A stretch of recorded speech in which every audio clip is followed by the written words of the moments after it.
ఉన్నాయి, నా రూము అన్ని నా చిన్నప్పటి నుంచి వస్తువులు, నా పిల్లల వస్తువులు, నా భార్య వస్తువులు.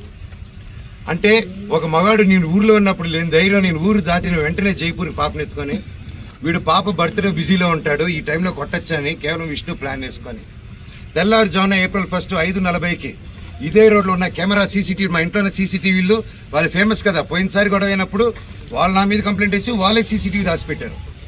ఇప్పుడు కూడా మీరు వెళ్ళి అడగండి, సీసీటీవీ వాళ్ళు ఎంటర్ అయింది ఎవరు, వాళ్ళు ఇస్తే సగం గుండు కొట్టుకుని తిరుగుతాను నేను వీధంతా. వాళ్ళ సమస్య లేదు ఎవరు మీకు, ఎందుకంటే వాళ్ళు చేసింది దొంగ పని. నంబర్ 1, కమిషనర్ గారి బైండ్ ఓవర్ని క్రాస్ చేశారు, మల్టిపుల్ టైమ్స్ క్రాస్ చేశారు. జనరేటర్లో షుగర్ పోయడం దగ్గర నుంచి, మా వాళ్ళని కొట్టడం దగ్గర నుంచి, వాటర్ పంపులు ఇంటికి కట్ చేయడం, పగలు కొట్టడం నుంచి, కరెంటు కట్ చేయండి ఆ ఇంటికి అని చెప్పడం నుంచి ప్రతి ఒక్కటి మనోజ్ గారి దగ్గర ప్రూఫ్స్ ఉన్నాయి. వాళ్ళ దగ్గర ఒక్క ప్రూఫ్ మనోజ్ మీద తప్పని చెప్పమానండి, నేను సాక్షాత్ అందరి కాళ్ళ మీద పడి నేను సారీ అడుగుతాను. ఒక్క ప్రూఫ్ చూడు, పోనీ నేను ఆస్తి అడిగినట్టు ఒక్క ప్రూఫ్ చూపిమనండి. వాళ్ళు చెప్పేది ప్రతిదీ అబద్ధం. April 1వ తారీఖున దౌర్జన్యంగా 30-40 కార్లు, ఆ వీడియో కూడా ఇచ్చాను మీకు, 30-40 కార్లు ఇదే వీధిలో వచ్చి మా సెక్యూరిటీ గేట్లు దూకి స్టంప్స్లో కూతురు మాట్లాడి నా సెక్యూరిటీని కొట్టి 3 గంటల వరకు బంధించారు లోపల. నేను 100కి చేశా, పోలీసుకి చేశా, సార్ కమిషనర్ గారికి చేశా, డీసీపీ గారితో మాట్లాడారు మా వైఫ్, సార్ ఇలా అయింది, పెట్స్ ఉన్నాయి, అన్నీ పగలగొడుతున్నారు మా వస్తువులన్నీ లోపల, నా రూమ్ వస్తువులన్నీ పగలగొట్టేశారు.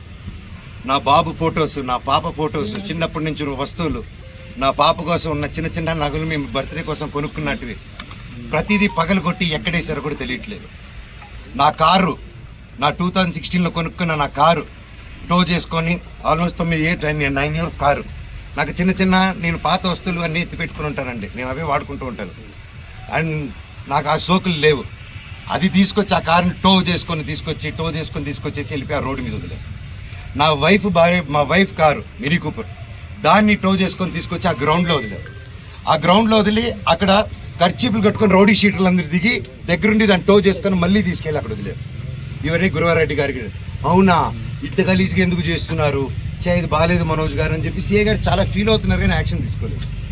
నేను వెళ్ళండి సార్ మా వాళ్ళు ఉన్నారంటే ఇంటికి వెళ్ళారు, ఇంటికి వెళ్ళి అక్కడ లేదు అంటే ఎలా సార్ మీరు వెతికారంటే నాకు చేశారా సార్ అంటే అది లేదన్నారు. అక్కడ లేరు మనోజ్ గారు, నేను ప్రొటెక్ట్ చేస్తా అన్నారు. ఇది పొద్దునైంది. సాయంత్రం 3 గంటలకి ఇదే మనుషుల సెక్యూరిటీ గార్డ్ని కారులో వేసుకొని వాళ్ళతో బెదిరించి వాక్కుమూలన తీసుకొని సిఐ గారికి వచ్చి పోలీస్ స్టేషన్లో అప్పచెప్పారు.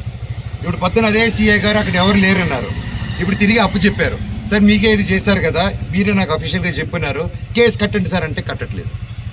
పోనీ వాళ్ళిద్దరు సెక్యూరిటీ సార్ మమ్మల్ని కొట్టారని కేసు పెడుతుంటే వాళ్ళు కేసు తీసుకోవట్లేదు. ఆ నోట్ చేసుకొని ఎఫ్ఐఆర్ చేయాలంటే ఇదంతా నేను పై వాళ్ళతో మాట్లాడాలి, నేను నాకు రైట్ లేదు అంటున్నాడు. పోనీ నేను జైపూర్ నుంచి ఒక పక్క పాప బర్త్డే సెలబ్రేట్ చేసుకుంటూ జైపూర్ నుంచి మెయిల్ పెట్టాను, సార్ ఇలా జరుగుతుంది, గివ్ ప్రొటెక్షన్, కనీసం నా పెట్స్కి ఏం చేయకుండా చూడండి అనేసి సింపుల్గా నేను పెట్టాను.